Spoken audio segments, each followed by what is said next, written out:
Made a move. Big move for the Detroit Lions last night, Braylon Edwards. The team signed former Ravens Pro Bowl guard Kevin Zeitler to a one-year, $6 million deal.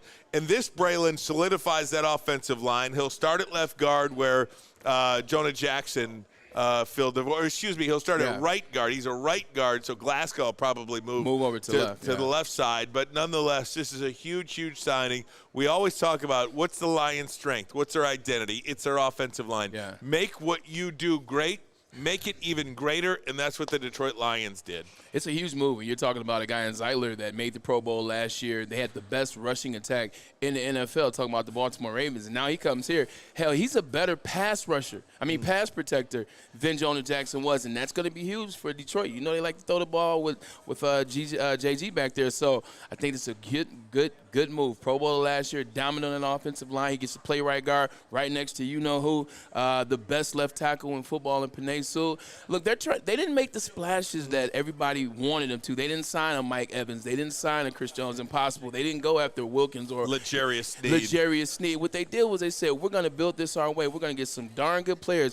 Fred Davis, I can't wait to see him in the Honolulu Blue and Silver. Meek Robertson. Now people are more excited about seeing him in the third. Carlton Davis. Carlton Davis, my apologies. Carlton Davis. And then now you sign Zeitler and put him with Glasgow. This is why they kept Glasgow. They re-signed Glasgow because now they can move him to left tackle. Very smart by Detroit. Left guard. They're doing it the right way, man, and it's fun to watch. The Lions are legitimately getting much better. Hey, they signed 2 offensive linemen for $12 million. And that's, you know what? $28 million left. Jonah Jackson got $17 million on his own. Yeah. So you see what they're doing. So that's a $5 million a year savings right there. Not to mention, Maz, they restructured Carlton Davis's deal. Like, they are on to some Brad Holmes, the mad scientist we call him. He's doing what he's cooking. He's cooking with some grease. I'm glad you brought up Brad Holmes, because I think in the initial 12 hours of free agency, when the Lions really didn't do much, they signed Glasgow, but that was really it. They didn't make that splash signing at defensive back. They didn't make that splash signing at defensive tackle. I'm talking about within the first 12 hours of free agency. Maz, I know you were a guy that was out there like, what are we doing, what are we doing, what are we doing? I'm not trying to criticize you. Oh, it's okay. I'm just trying to say, for the most part, how fans were reacting to the Lions free agent season. I think if you take a step back and look now at the totality of it, and I'll spare you all the names, but the Carlton Davis and the Amik Robertson and the Graham Glasgow and now the Kevin Zeitler and then the DJ Reader, this team is ready to play a football game today. If they don't add another player, they are ready to play a game today. Not only that, they would be a top 5 team in the NFL today, and they haven't even hit the draft yet. They haven't even seen who's going to be cut during cap casualties at training camp or anything like that. I still think they need a wide receiver. They need a kicker. I think, this is what we're arguing about now. We are splitting hairs over this Lions roster. I think Brad Holmes has done a great job during this offseason, during this free agency period, and the Detroit Lions are in as good a position as any team in the league. You look at the first 12 hours of free agency, it's kind of like the stock market. The people that have the money, the people know the moves to make, the people that are patient, they chill and wait while everybody's panicking in the stock market. They're selling. The guys that are patient are waiting. That's what Brad Holmes does. He patiently waited, methodically made the moves that he wanted. Ryan, you talk about right now they're a top 5 team. I do you one better. They were a top 4 team last year because they made the NFC Championship, and they're better than they are now than they were last year. Look at the defensive line. We cried about that defensive line last year, even in the playoffs. Did the defensive line get better? We talked about that secondary that couldn't capture cold.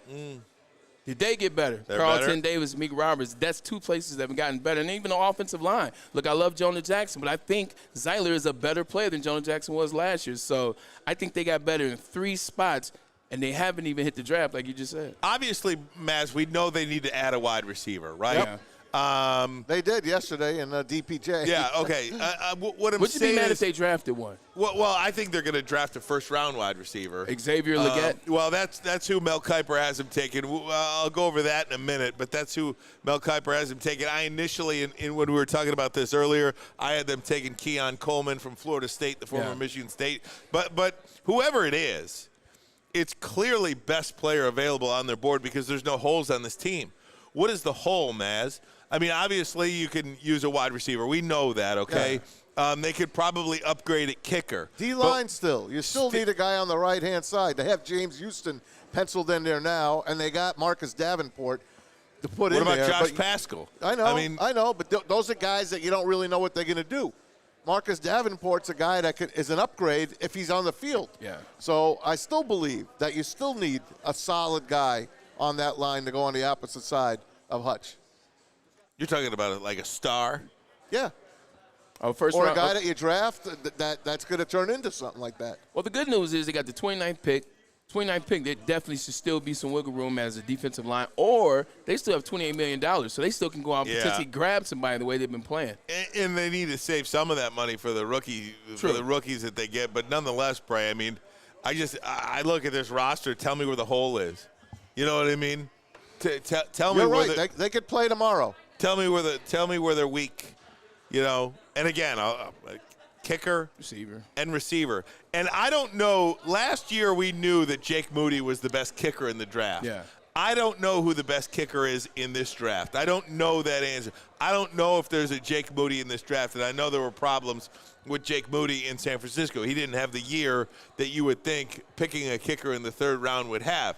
Now, that doesn't mean that the story is written on his career, but I don't care where you take him. Yeah. Take the best kicker in the draft. If you need to take it in the third round, in the seventh round, in the fifth round, wherever you can get a kicker, take a kicker even in this draft. I don't care. Yeah, I mean, the good news about not caring is because Brad Holmes has done his job the right way, and we were very critical of Brad Holmes coming into this offseason. We said that this free agency was going to be very big for Brad Holmes. Hasn't necessarily knocked it out the park in the free agency market before this season. Killed it in the draft. Free agency's iffy. A lot of hurt players, a lot of players that didn't necessarily pan out.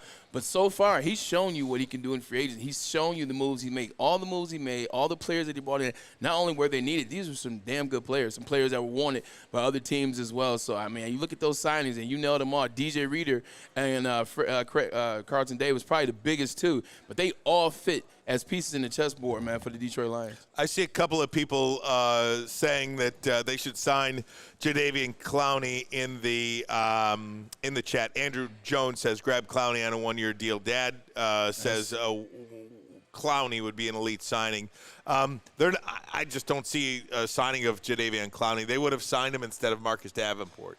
If they were going to sign Jadeveon Clowney, they would have signed him instead of Marcus Davenport. They're not signing Jadeveon Clowney. It's just, in my opinion, it's not going to happen. And now if it does happen, I'll say I'm wrong, and that's it. But I just don't see it. That's why they signed Marcus Davenport. And the good news is, I mean, you can be right and you can be wrong. Both will still be beneficial to the Detroit Lions. If they don't sign him, then they don't need him. They'll make another move. They'll make the best move. Maybe pick somebody up in the draft. But at the same time, Jadeveon Clowney is a guy. Maz, you and I talked about it. He'll find you 10 sacks. Like Jadeveon Clowney, no matter where he's been at, whether it's been Seattle, whether it's been Baltimore, whether it's been where he started with the Texans, he will find you 10 sacks. So and he won't be an elite price, but he's still an elite player. So you're talking about $5-6 million maybe for him on a one-year deal. I mean, if that's on the table, that's a move that I would make. Don't forget, we don't really know what Brad's got in his hand. Maybe even 4.5. He plays poker very well, and this might be a very late signing. They might pull a guy like that out of their hat. Who knows? Shanshake is Subramanian on the chat says, can somebody explain the hang-up on the kicker position for me?